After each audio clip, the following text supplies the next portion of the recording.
ఇటీవల కాలంలో ఎక్కడ చూసినా గాడిద పాల విక్రయాల గురించి చాలా విస్తృతంగా చర్చ నడుస్తుంది. ఎందుకంటే తమిళనాడుకు చెందిన ఓ మూఠ ఆశల పేరిట, డిమాండ్ల పేరిట చాలా భారీ మోసానికి పాల్పడింది. ఫ్రాంచైజ్ మోడల్లో ఓ గాడిద పాలు ఉత్పత్తి చేసి ఆ పాలను తీసుకొని ఓ సంస్థ దాదాపు 100 కోట్లు ఎగవేసిందని రైతులు ఆగ్రహం వ్యక్తం చేశారు. అంతేకాదు ఈ రోజు ఉదయం మీడియా సమావేశంలో తమ బాధని వెళ్లబోసుకున్నారు. కరోనా కాలంలో గాడిద పాలకు చాలా డిమాండ్ ఉందని, ఇది రోగ నిరోధక శక్తిని పెంచుతుంది అనేసి ఆశ చూపించి దాదాపు 100 కోట్లు నష్టం కలిగేలా చేసింది ఓ సంస్థ. డిపాజిట్ కింద ఒక్కొక్క రైతు దగ్గర 5 లక్షల వరకు వసూలు చేసిందంట. ఒక్కో గాడిద 80,000 నుంచి 1,50,000 వరకు విక్రయించగా దాని నుండి వచ్చే పాలు లీటర్ 1,600 వరకు ఉంటుందనేసి ఆశ చూపించి నమ్మించి మరీ మోసం చేశారు. ఒక్కో పాడిగాడిద 80,000 నుంచి 1,50,000 వరకు విక్రయించగా ఆ గాడిద నుంచి వచ్చే పాలు 1 లీటర్ 1,600 వరకు మేము చెల్లిస్తామని, 16,000 వరకు సేకరిస్తామని ఒప్పందం కుదుర్చుకుంది. 3 మాసాల పాటుగా నమ్మకం కలిగేలా నగదు కూడా చెల్లించిందంట. దాని తర్వాత షెడ్ నిర్మాణం కానీ, చికిత్సకు సంబంధించినవి కానీ ఎలాంటి ఖర్చు ఇవ్వలేదనేసి కూడా చెప్తున్నారు రైతులు. దీనిపై వారిని ప్రశ్నించగా ఒక్కొక్కరికి 15 లక్షల నుంచి 70 లక్షల వరకు మేము చెక్ ఇచ్చామని, కాకపోతే అవి బౌన్స్ అవుతాయి, మీరు ఒకవేళ డ్రా చేసుకుంటే బౌన్స్ అవుతాయి అనేసి నమ్మించి మరీ మోసం చేశారంట.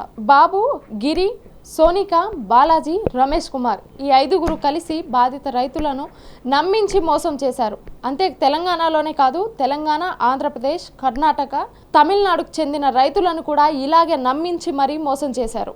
రాష్ట్రంలో 400 మంది రైతులు తమలాగా నష్టపోయామని, 100 కోట్ల నష్టం జరిగిందని వాపోయారు. దీని వెనుక రాజకీయ పరంగా పెద్దల హస్తమే ఉందని వాళ్ళు భావిస్తున్నారు. దీని గురించి ప్రత్యేకంగా మాకు జరిగిన నష్టం గురించి ప్రత్యేకంగా పట్టించుకొని మాకు న్యాయం జరిగేలా చేయండి అంటూ రైతులు కోరారు. 100 కోట్ల రూపాయలు ప్రతి ఒక్క రైతుకి 30 లక్షల నుంచి 40 లక్షల రూపాయలు ఇవ్వాలి.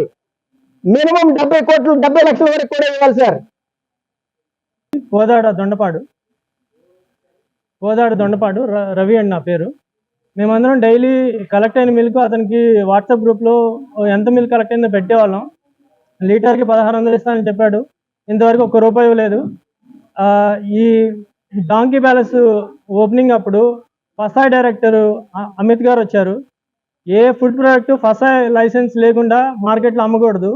ఈ ప్రోడక్ట్కి ఫసాయ్ లైసెన్స్ లేకపోయినా కానీ ఫసాయ్ డైరెక్టర్ వచ్చి ఇనాగ్రేషన్లో పార్టిసిపేట్ చేయడం, మేమందరం ఫసాయ్ లైసెన్స్ దీనికి ఇస్తారేమో అని చెప్పి సంవత్సరం నుంచి వెయిట్ చేయడం, ఈ ప్రోడక్ట్ మార్కెట్లో అమ్మలేక నష్టాల్లో మునిగిపోయి ఉన్నాం.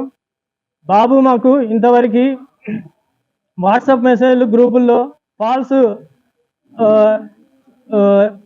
కమిట్మెంట్స్ ఇస్తూ ఇంతవరకు ఒక్క కమిట్మెంట్ కూడా మాకు డబ్బులు ఇస్తానని ఒక్క డేట్ కూడా నిలబడలేదు. చెక్స్ ఇచ్చాడు అందరికీ, ప్రతి చెక్ బౌన్స్ అయింది. అలాగే NRCE national research centre on equines వీరు కూడా వారి వెబ్సైట్లో డాంకీ ప్యాలెస్ సక్సెస్ఫుల్ స్టోరీ అని చెప్పి వారి వెబ్సైట్లో పెట్టారు. ఇవన్నీ చూసి collector Vishnu Venugopal inauguration, NRCE support, FSSAI director రావడం, ఈ 3 చూసి చదువుకునే వాళ్ళు కూడా వీళ్ళ మోసంలో బోల్తా కొట్టారు. లాభ నష్టాలు అని చెప్పి నమ్మాము. ఇన్ని రోజులు ఆగామండి. అసలు ఇప్పుడు మాకు అసలు ఏ విధంగా జరగదు. మేము ఎంతో ఇబ్బందులు పడి లోన్లు కట్టుకోలేక ప్రతి ఒక్కరండి మా పిల్లల్ని మొహాలు చూసి మేము రోజు అడుగు వేస్తున్నామండి ముందుకి. లేకపోతే ఒక్క నిమిషం అండి మాకు ఆత్మహత్య చేసుకోవాలనే ఉంది. ఇట్లాంటి వాడిలో మేము ఇంత బలైపోయాము. ఇంత జీవితం కాలం సంపాదించే అమౌంట్ బలి చేశాడు వాడు. వాడికి ఎట్లయినా 2 రాష్ట్రాల సీఎంలు స్టాలిన్ సార్ ఎక్కడున్నా మమ్మల్ని ఆదుకోవాలని కోరుకుంటున్నాం సార్. వాడికి శిక్ష పడాలి. వాడు ఏం చేశాడో వాడి నిజం స్వరూపం మాకు తెలియాలి. వాడికి శిక్ష పడితే అన్నా ఇంకా ఇప్పటికీ చేస్తున్నారు సార్. ఇంకా ఎవరు బలి కాకూడదని మేము ఆంధ్రప్రదేశ్ నుంచి వచ్చామండి. మేము ఇప్పుడు అందరూ చదువుకున్న వాళ్ళు మోసపోవడానికి కారణం NRC డైరెక్టర్స్ వచ్చారు. రమేష్ గారు కీలక పాత్ర అండి ఇందులో. ఆయన చెప్పిండే దానికే మేము నమ్మాము. అన్ని విధాల ఫ్రాంచైజీ హైజీనిక్ గా పెట్టాడండి. ఇంకొకటి ఏమంటే అండి, ఫస్ట్ డాంకీస్ కొనాలా అన్నట్టు మమ్మల్ని మోసం చేసేటట్టు ఆయన తీసుకురాలేదండి. ఇందులో ఫస్ట్ మీరే డాంకీస్ ఎక్కడన్నా తెచ్చుకోండి, పాలు మాత్రమే మాకు ఇవ్వండి అన్నట్టు తెచ్చాడండి. కొన్ని రోజుల తర్వాత ఒక్కొక్కటి మారుస్తూ పోయాడండి. ఫస్ట్ 3 నెలలు అందరికీ డబ్బు బాగానే ఇచ్చాడు. ఇందులో ఇప్పుడు మేమందరూ చాలా మంది చదువుకున్న వాళ్ళు ఉన్నారు. ఇప్పుడు ఎవరు ముందుకు రాలేకపోతున్నారండి. గాడిదల ఫామ్ అంటే సిగ్గుచేటు, అందరు నవ్వుతారు అన్నట్టు పెద్ద పెద్ద వ్యక్తులు కూడా ఇందులో ఉన్నారండి. ఇప్పుడు మాకు ఆత్మహత్య చేసుకునే తప్ప ఏ దారి లేదండి. లోన్లు తెచ్చుకొని పెట్టాము, మా పిల్లలకి చదువులు కట్టలేకపోతున్నాము. మేము అసలు ఇంట్లో కనీసం ఒక పూట తినడానికి కూడా లేకుండా పరిస్థితి దిగజార్చాడండి. మేము వెళ్ళలేదండి. యూట్యూబ్ వాళ్ళు చేసిన ప్రచారం ద్వారా ఇంతమంది నడి రోడ్లోకి వచ్చాము. ఇంకొకటండి, ఆయన చెప్పిందే, ఆయన ఇప్పుడు ఏమంటున్నాడంటే మీరు ఆశపడి వచ్చారు అన్నట్టు చెప్తున్నాడు. మేమైతే గాడిదల పాలు విలువే కదా, కరోనా టైంలో మేము ఫారిన్ కి పంపిస్తాము, ఇది 10 సంవత్సరాల బిజినెస్, 10 లక్షలు ఇదే కొలతలతో మీరు వెయ్యాలి షెడ్డు, ఇదే పాలు ఇదే గ్లౌజులు వేసుకొని పాలు పిండాలి అని చెప్పడం అన్ని నమ్మసత్యంగా పలికాడండి. దాని విధంగా మేము మోసపోయాల్సి వచ్చిందండి. ఇంతమంది మేమందరూ ఏమంతా తిక్కవాళ్ళేం కాదు. మాకు తెలిసి చాలా చాలా హైలీ డ్రామా చేసి మెయిన్ కలెక్టర్ గారు వచ్చారండి. కలెక్టర్ వచ్చింటే మేము నమ్మమండి. కొంచెం ఆలోచించే వాళ్ళమే, లక్షలు పెట్టుబడి కాబట్టి. ఫస్ట్ చెప్పడం 10-20 లక్షలతో చెప్పారండి, అది 50-60 లక్షలకి తీసుకెళ్లారు. 3 నెలలు మాత్రమే ఇచ్చారండి. ఒక ఊర్లో ఒక ఫామ్ పెట్టిన తర్వాత ఒక ఫామ్ నుంచి 10 ఫాములు రెట్టింపయ్యాయండి. అది ఆయన మెయిన్ ప్లాన్. మాకు తెలీదు. గాడిదలు ఎక్కడే తెచ్చుకోమంటున్నారు, పాలకు ఒకటే కదా తీసుకొని డబ్బులు ఇస్తున్నారు అనే విధంగా మేము ఆలోచించాము. ఎన్ఆర్సీ డైరెక్టర్స్ అండి, అంతా చదువుకున్న వాళ్ళే. పెద్ద గ్రాండ్ ఓపెనింగ్ గా 1 ఇయర్ ఫంక్షన్ చేశాడండి.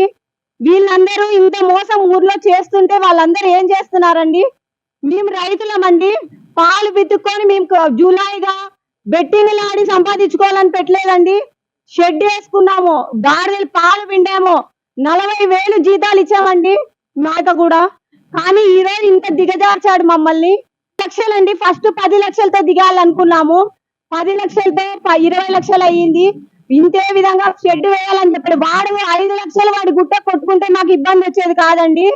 ఒక్కొక్కరికి షెడ్లు భూములు ఊర్లో 20 లక్షలు 20 లక్షలు ఇన్ఫ్రాస్ట్రక్చర్ కి వాడుకున్నాడండి, 20 లక్షలు గాడిదలకి వాడుకున్నాడండి. మాకు 20 లక్షలు ఖర్చు వచ్చిందండి. నెలకి 1 లక్ష రూపాయల తిండికి 20 నెలలుగా మేపాము, 20 లక్షలు ఖర్చు వచ్చింది. వాడికి ఒక 5,50,000 కట్టాము. 5 లక్షలు కట్టేటప్పుడు కూడా మేము అందరు చదువుకున్న వాళ్ళే అడిగాం వాడిని, ఎందుకు మేము 5 లక్షలు కట్టాలి అని. వాడు చెప్పింది, మీ తర్వాత మాకు ఇంకొకరు గాడిదలకి పాలకి ఇస్తే మీరు వాళ్ళకి ఇవ్వకూడదు, సెక్యూరిటీ డిపాజిట్ అని చెప్పి తీసుకున్నాడండి. మాకో ఇవ్వాలి మీరు పాలు, మేము కంపెనీస్ తో పాలకు ఒప్పందం తీసుకుంటాం, మీరు ఇంకొకరు 100 రూపాయలు ఎక్కువ వస్తే అక్కడికి ఇస్తారు పాలు, అట్లా ఇవ్వకూడదు. మీ 5 లక్షలు మా సెక్యూరిటీలు ఇచ్చామండి. గాడిదలు అని చెప్పేసి మళ్ళీ ఒక 30 లక్షలు ఇచ్చామండి. 30 గాడిదలే అండి, అవి లీటర్ గాడిదలు, లీటర్ పాలు ఇస్తాయి అన్నట్టు. అవి పెద్ద గాడిదలండి, అవి గుర్రాల్లాగా ఉంటాయి. మామూలు ఈ గాడిదలు అంటే కూడా మేము కనుక్కునే వాళ్ళం, ఎక్కడ సాకులతో పట్టుకొచ్చుకునే వాళ్ళం. లేదు, గుజరాత్ లోనే దొరుకుతుంది, ఒక గాడిద 1,00,000 నుంచి 1,20,000 అని చెప్పారండి. అందుకనే వాడికి 30 గాడిదలు 30 లక్షలు ఇచ్చి తెచ్చుకున్నామండి. ఒక 3 నెలలు 4 నెలలు చేశాడండి బానే. ఇంకొకటి పని వాళ్ళని కూడా వాళ్ళే చెప్పారండి, పని వాళ్ళు కూడా మీకు ఇబ్బంది ఉండదు, గాడిదలు ఇబ్బంది ఉండదు, పాలు ఒకటి మీరు 5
ఏ పని చేసినా చాలా చక్కగా చేస్తున్నారు అనేటువంటి ఒక మంచి టాక్ మార్కెట్ లో ఉంది.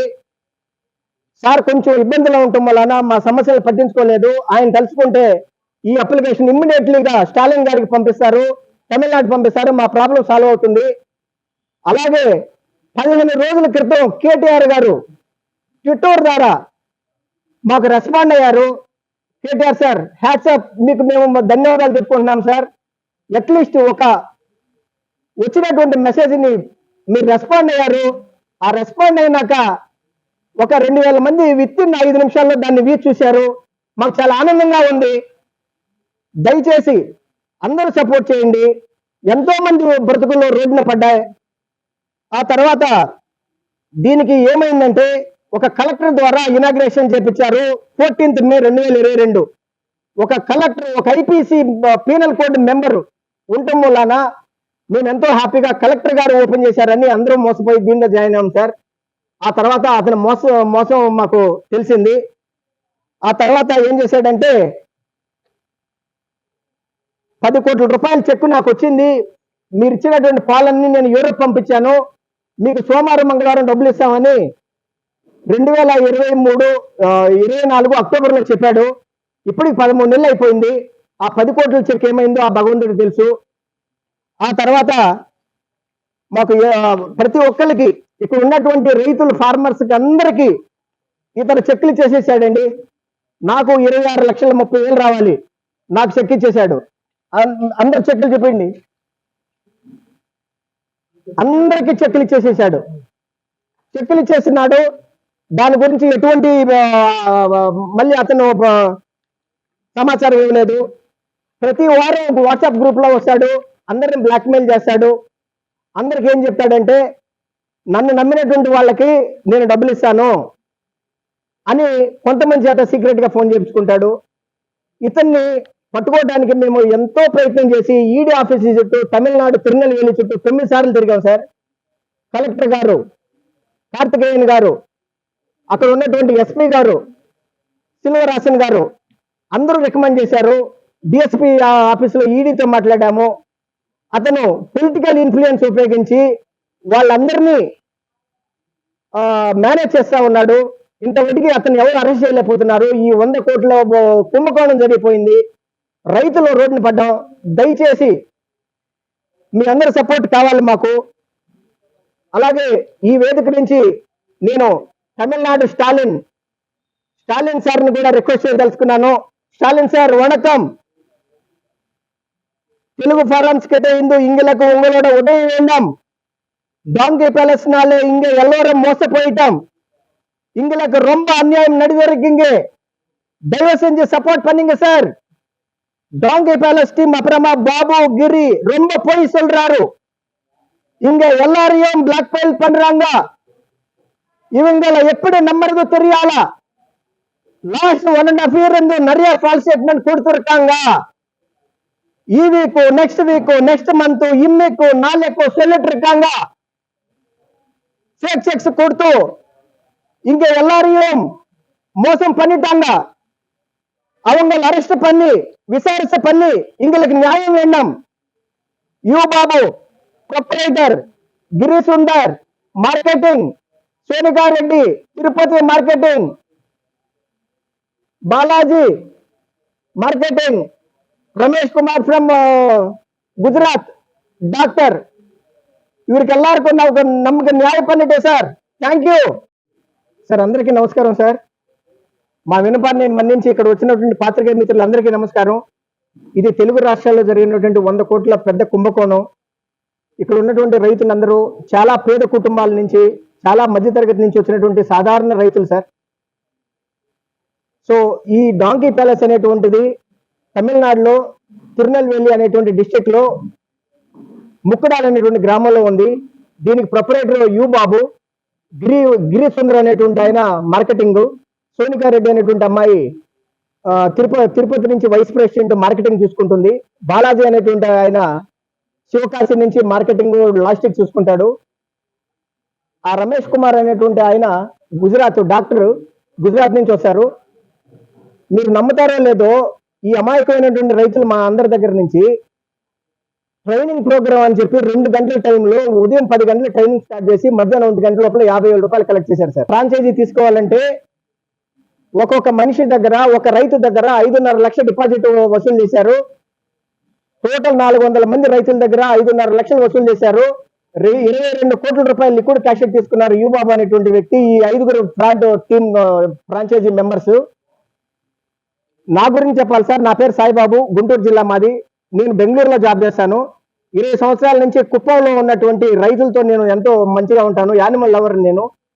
సో అక్కడ ఉన్నటువంటి పేద కుటుంబంలో ఉన్నటువంటి 3 స్నేహితులతో నా ఫ్రెండ్షిప్ ఉండటం వలన వాళ్ళకి నేను ఇన్వెస్ట్మెంట్ పెట్టి వాళ్ళు వచ్చి 2022లో డాంకీ పాల్ గురించి చెప్తే నేను ఎంతో ఇన్స్పైర్ అయ్యి, సరే ఇది సమాజానికి ఉపయోగపడేది, ఇప్పుడే కరోనా పోయి సంవత్సరంన్నర అయింది, సో మనం సమాజానికి మంచి చేస్తున్నాం, చిన్నపిల్లలకి మంచి చేస్తున్నటువంటి ఒక మంచి ఉద్దేశంతో 56 లక్షలు పెట్టి ఈ డాంకీ ఫామ్ అనేటువంటిది కుప్పంలో పెట్టామండి. పెట్టినాక 3 నెలలు 2022 జనవరి 2023 జనవరిలో మా ఫామ్ ఓపెన్ అయింది సార్. 3 నెలలు ఈ బాబు అనేటువంటి అతను డబ్బులు ఇచ్చాడు. 2023 జనవరి నుంచి ఏప్రిల్ ఎండింగ్ వరకు కావాలని అందరికీ చక్కగా డబ్బులు వేశాడు. 2 లక్షలు 3 లక్షలు వాళ్ళ ఎంతైతే పాలు తీసుకున్నారో అంత వేశారు. ఎందుకంటే ఆ 2023 జనవరి నుంచి ఏప్రిల్ వరకు 400 మంది ఫామ్ యజమానులు ద్వారా యూట్యూబ్ లో ఎంటర్టైన్మెంట్ చేసి ఆ సోనికా అనే అమ్మాయి చేత యూట్యూబ్ లో చెప్పించి ఇది నెలకి 10 లక్షలు సంపాదించవచ్చు అని అమాయకమైనటువంటి ఒక రైతులకి, ఫార్మర్లకి మోసగించి ఈ యొక్క ఉచ్చులో ఊబిలో దింపి ఎంతో మంది ప్రాణాలతో చెలగాటం ఆడుకుంటా ఉన్నారు. మా గ్రూప్ సభ్యురాలైనటువంటి రమాదేవి గారు ఇక్కడే ఉన్నారు. రమాదేవి గారు కూతురు 19 సంవత్సరాల పాప ఐసీయూలో చావు బ్రతుకుల మధ్య ఉంది. ఇప్పుడు ఆ పాప గుండెకి ఆపరేషన్ చేయాలంటే 15 లక్షల రూపాయలు డబ్బులు కావాలి సార్. నిన్న రమాదేవి గారు అక్కలాంటిది నిన్న ఫోన్ చేసి ఏడుస్తా ఉంటే నేను తట్టుకోలేక బెంగళూరు నుంచి వచ్చాను. ఇటువంటి పరాభవం ఎవరికి జరగకూడదు సార్. 20వ తారీఖు అక్టోబర్న అమరావతి వెళ్ళి మా రైతు సోదరులందరూ నారా లోకేష్ గారికి ఎంతో విన్నవించుకున్నారు.